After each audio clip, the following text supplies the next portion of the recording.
నాకు ఇప్పుడు దాకా లెగ్ ఎక్సర్సైజ్ చేసినప్పుడు నాకు ఈ డౌటే రాలేదు. కానీ ఈ రోజు ఎందుకో వచ్చింది. మన మజిలికే నుంచి వాళ్ళలో డే 126. నేను ఇప్పుడు దాకా లెగ్ ఎక్సర్సైజ్ చేసిన ప్రతిసారి మామూలుగా చేయడమే కదా అనుకునేవాడిని. కాకపోతే దీంట్లో వేరేగా ఉంది. దీనికోసం లాస్ట్ లో క్లియర్ గా మాట్లాడుకుందాం. ఇంక ఈ రోజు ఏం జరిగిందంటే, ఇంక ఈ రోజు పొద్దున్నే మా అమ్మ లెగ్ కొట్టేసి గుడికి వెళ్ళాలి షష్ఠి కదా అన్నది. మా పొద్దున్నే 5ంటికి లేగాల్సి వచ్చింది ఈ రోజు.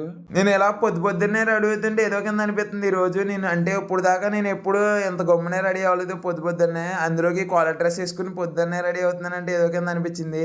మళ్ళీ వచ్చి ఇంకో జత ఏమి ఇప్పుదాం అని చెప్పేసి ఇంకో కాలర్ డ్రెస్ వేసుకున్నాను. కాలర్ డ్రెస్ వేసుకున్నప్పుడు ఈ రోజు ఎందుకో నేను ఇన్సర్ట్ చేసుకున్నప్పుడు ఎప్పుడు మీరు చూడలేదు కదా. నేను కాలేజ్ అంతా ఇన్సర్ట్ చేసుకునే తిరుగుతాను. కాకపోతే ఇక్కడ ఇన్సర్ట్ చేసినప్పుడు ఎప్పుడు చూడలేదని చెప్పేసి ఇన్సర్ట్ చేసినట్టు చూపించాను. మీరు ఎలా ఉందో కామెంట్ చేయండి. కాకపోతే మీరంతా నేను ఓవర్ రైటింగ్ చేస్తున్నానని అనుకుంటారని నాకు తెలుస్తుంది.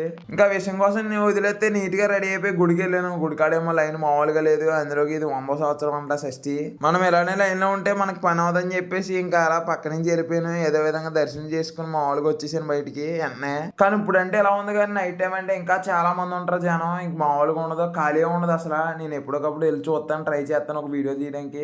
కాకపోతే నాకు కాలేజ్కి ఇది మళ్ళీ జిమ్కి వెళ్ళి వచ్చినప్పటికి కుదరట్లేదు టైం అసలు. ఈ విషయం కోసం తర్వాత ఎప్పుడైనా మాట్లాడుకోవచ్చు మా. ఇంక ఈ రోజు ఇంకా బండి మీద వెళ్ళిపోదాం అన్నాడని చెప్పేసి మా ఫ్రెండ్ బండి మీద వెళ్ళిపోయాం. బండి మీద వెళ్ళి ఫాస్ట్గా వచ్చేసాను. ఈ రోజు జిమ్కి కూడా ఫాస్ట్గా వెళ్ళిపోయాను.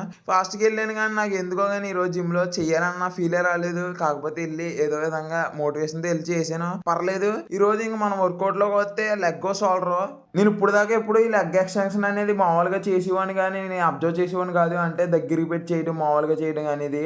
నేను దగ్గరికి పెట్టి చేయడం వల్ల నాకు 2 కాట్ మధ్యలో అనేది ఎక్సలెంట్గా అంటే ఎక్సలెంట్గా ట్రైన్ అయినాయి. అంటే నేను ఇప్పుడు దాకా ఎప్పుడు ఫ్రంట్ కాట్ మధ్యలో ఒకటే టార్గెట్ చేసేవాడిని. కాకపోతే ఈ రోజు రెండింటిని టార్గెట్ అవ్వడం వల్ల నాకు చాలా అంటే చాలా ఎక్సలెంట్గా అనిపించింది. అంతే ఈ రోజుకుంటా మరి. బాయ్ మావా.